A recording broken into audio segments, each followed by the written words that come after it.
آج کل جماعت الدعوہ کے چیف ہیں حافظ سعید، ان کے یہاں تو ایک بچہ بھی پیدا ہوا جبکہ وہ جیل میں تھے.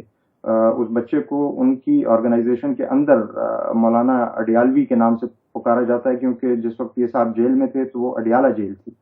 تو ان کو جیلوں میں بھی پھولوں کی طرح رکھا جاتا ہے. کارروائی تو دیکھنے والی یہ ہوگی کہ الٹیمیٹلی کہاں تک جاتی ہے بات. پاکستان میں تو بات انہوں نے رخ کچھ اور موڑ دیا.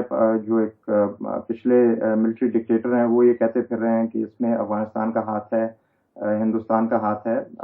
دیکھنا یہ کہ پاکستان کیا اپنے گریبان میں جھانکنے کے لیے تیار ہے. سشانت یہ سوال اٹھ رہے تھے کہ کیا یہ وقت آ گیا ہے 16 دسمبر کو جو ہوا اس کے بعد جس قسم کا غصہ تھا، اس لیے کہ جس قسم کا قتل عام تھا وہ بہت پہلے جتنے بھی حادثے ہوئے ہوں گے ان سے بہت زیادہ ناراضگی، بہت زیادہ ایک ماحول تھا پاکستان میں، تو کیا یہ واٹر شیڈ ہوگا؟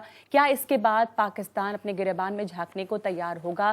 دیکھیے ہونا تو چاہیے، کیونکہ اس سے زیادہ اور بربرتا مجھے نہیں لگتا کہ ہو سکتی تھی. آلدو پاکستان میں بہت سارے ایسے حادثات ہو چکے ہیں which should have served as a wake up call، لیکن نہیں ہوا.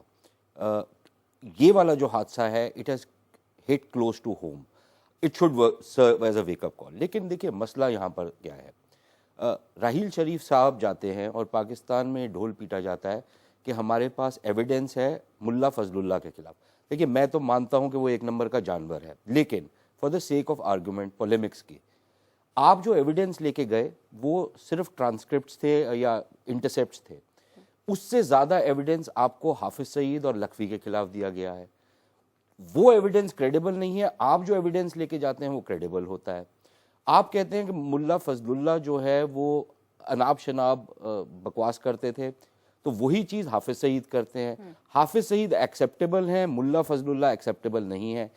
آپ جب تک یہ دھورے ماپدنڈ رکھیں گے تو جیسے تقی صاحب کہہ رہے ہیں یہ لڑائی آپ لڑ ہی نہیں پائیں گے. اس سے بھی بڑا مدعا، آپ نے اپنے دشمن کی پہچان کری ہے کیا؟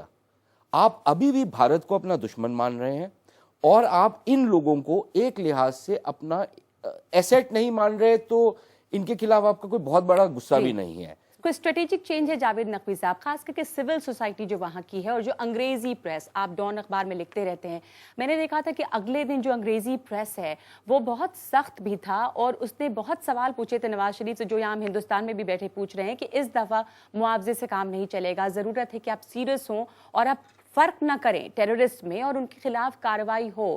تو یہ سب سوال وہاں کی سول سوسائٹی میں بھی اٹھ رہے ہیں، پر وہ کتنا بڑا طبقہ ہے جو یہ سوال اٹھا رہا ہے اور کیا بدلاؤ کے لیے کافی ہے؟ وہ یہ سول سوسائٹی جو ہے وہاں پہ آج سے نہیں ہے، ہمیشہ سے جہاں تک میرا علم ہے جد و جہد کر رہی ہے. اور اگر یہ جد و جہد نہ کر رہی ہوتی تو یہ المیہ نہ ہوتا کہ وہاں پہ سب لوگ وہابی ہو گئے ہوتے، سلفی ہو گئے ہوتے، گھٹنوں کے بل بیٹھ گئے ہوتے اور آپ کو لعنت برآمد کر رہے ہوتے. یہ جو ایلائز ہیں آپ کے، آپ ان کے اوپر چھوڑ دیجئے اس وقت، بجائے ہیکٹر کرنے کے، بجائے کوئی پارلیمنٹری ریزولوشن پاس کرنے کے. آپ ذرا دیکھیں کہ لکھوی کے خلاف آپ کے کہے بغیر انہوں نے قدم لیا کہ آپ نے جو کیا ریزولوشن کیا ہے ہندوستان سے گیا، لیکن تھوڑا سا اگر محتاط ہوتے، کہتے بھائی ٹھیک نہیں ہم دیکھ رہے ہیں آپ کیا کر رہے ہیں، میرے خیال سے وہ زیادہ مناسب کارگر ہوگا. کیونکہ اینٹی باڈیز ہیں ہندوستان کے لیے وہاں پہ.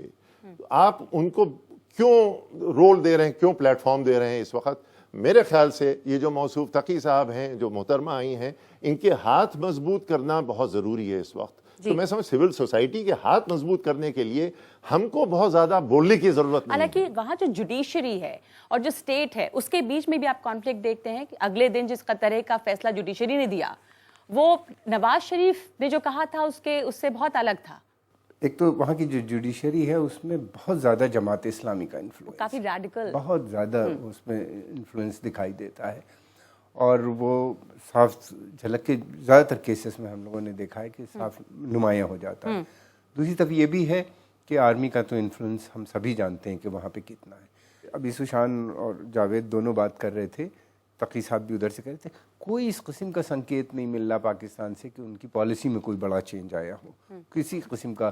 نہ تو علماء نے وہاں کے کوئی کمپین لانچ کی ہو کہ آتنکواد کے خلاف، یا کوئی اس طرح کے فتوے آئے ہوں کہ ہم جہاد کو وڈرا کریں گے، اب جہاد بہت ہو چکا ہے، اس طرح کی کوئی بات نہ پاکستان کی گورنمنٹ نے ابھی تک یہ کہا ہے کہ ہم جو پالیسی ہے ان کی آف اسٹریٹجک ڈیپتھ کی، جس میں وہ مدد لیتے ہیں ان آتنکوادی سنگٹھنوں کی، کہ ہم ان کی مدد نہیں لیں گے یا ہم اپنی پالیسی میں بدلاؤ لائیں گے. کیا آرمی کے خلاف بھی ریزنٹمنٹ ہے؟ کیا نظر آتا ہے تقی صاحب جو ریڈیکلائزیشن ہے آرمی میں اور جو مذہب کے نام پر جس قسم کا جہاد غلط چھیڑا ہوا ہے، تو کہا جاتا ہے کہ آرمی ہو یا جوڈیشری ہو وہ کافی زیادہ رائٹ ونگ ہے، ان کے خلاف عام لوگوں میں، عام پشاور کی بات کریں، آپ پشاور میں ہیں، کیا ان کے خلاف بھی موڈ بن رہا ہے خاص کر کے پشاور جیسے حادثے کے بعد؟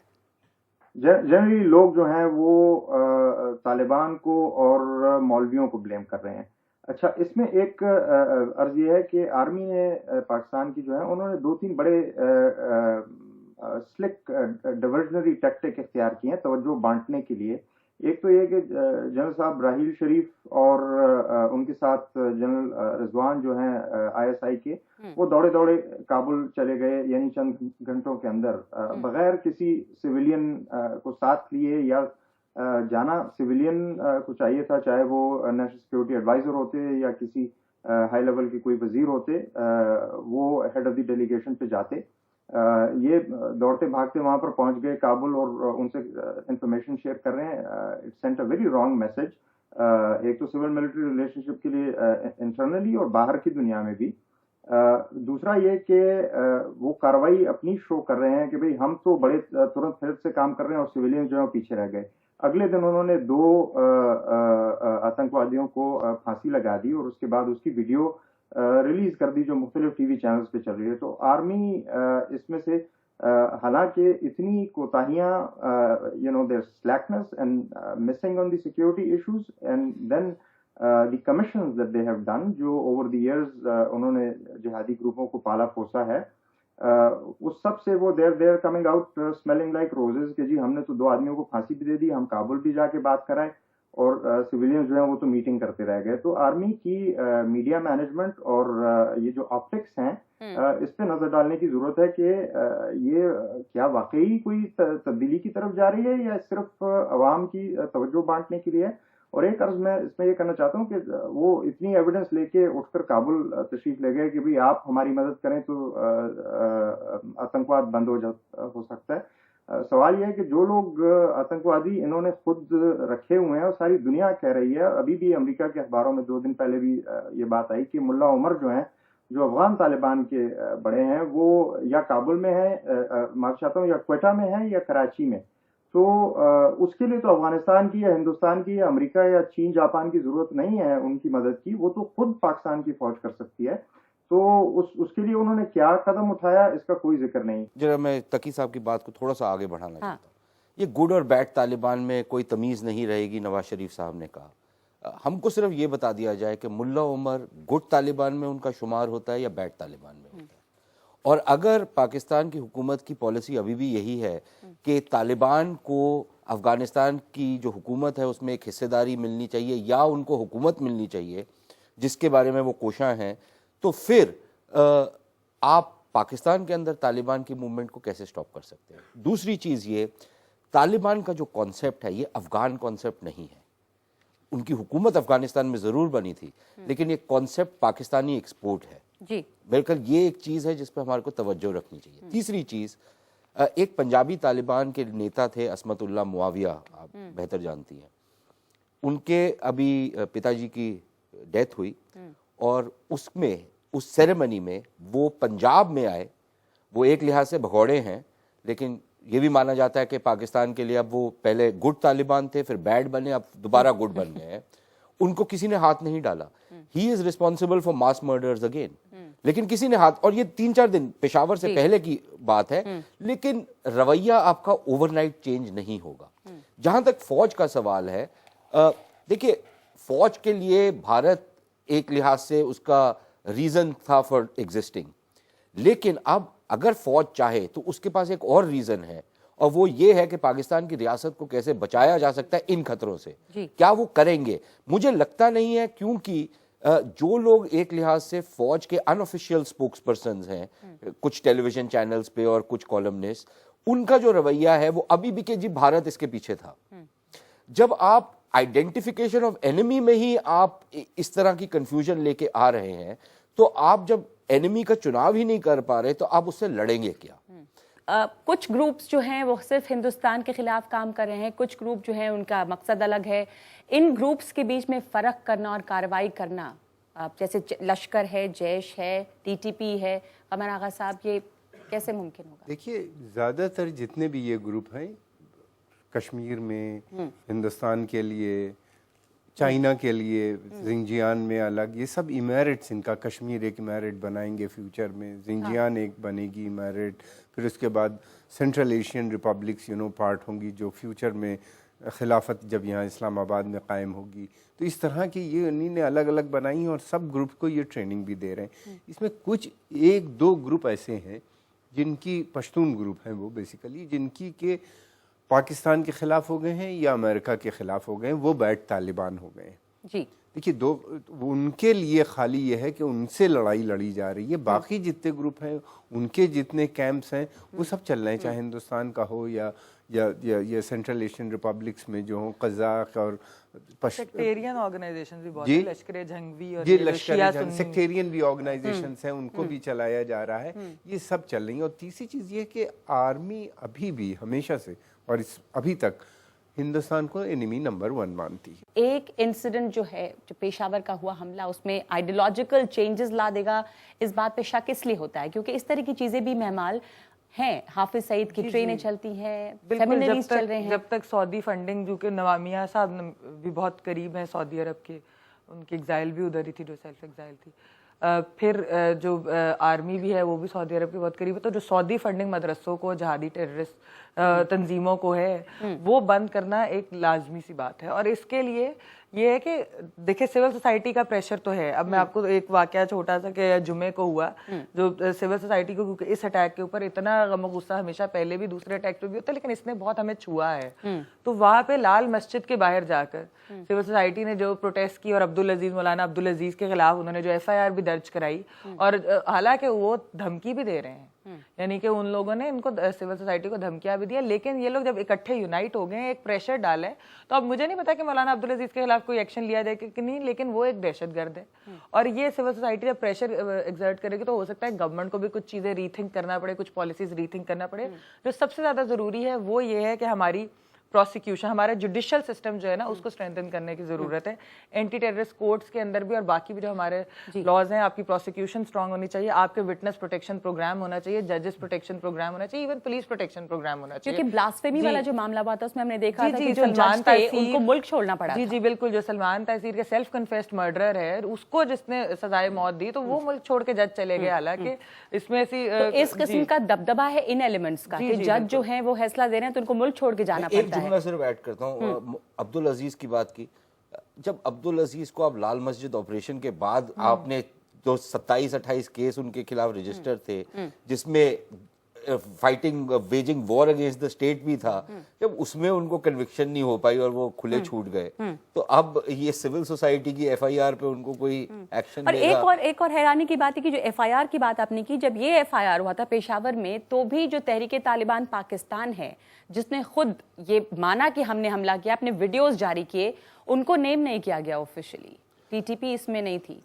نہیں, وہ بھی ہے. اور ساتھ میں اگر آپ دیکھیں جو بات یہ کہہ رہی ہیں, اور اس سے پہلے تقی صاحب نے بھی کہا فوج کے بارے میں, TTP کا تو ایک بالکل ہی روپ الگ ہے. اس کو تو مطلب اب اس وقت جب یہ سب ہو گیا ہے تو ملیں گے آپ کو ایسے کانٹرائٹ لوگ ملیں گے, تو ان کے بارے میں تو اتنا ہی کہہ سکتے ہیں, دیر ہوئی آنے میں تم کو شکر ہے پھر بھی آئے تو, آس نے دل کا ساتھ نہ چھوڑا ویسے ہم گھبرائے تو اچھا ہے کہ وہ گڈ اور بیڈ طالبان کا فرق مٹا رہے ہیں, لیکن سویلینز ہوں یا فوج ہو, دونوں کا قبلہ سعودی عربیہ ہے جیسے آپ فرما رہی تھی. نواز شریف صاحب امیر المومنین بننا چاہتے تھے. جب اٹل بہاری واجپئی گئے لاہور میں تو انہی کے چاہنے والے جماعت اسلامی والوں نے جا کے مینار پاکستان کو پاک کیا, گویا کہ اس کو دھویا کہ یہ کافر آیا ہے اور اس کو ہم نے, اور یہ چھو کے چلا گیا ہے ہمارے مینار کو اتنی. تو ایک تو یہ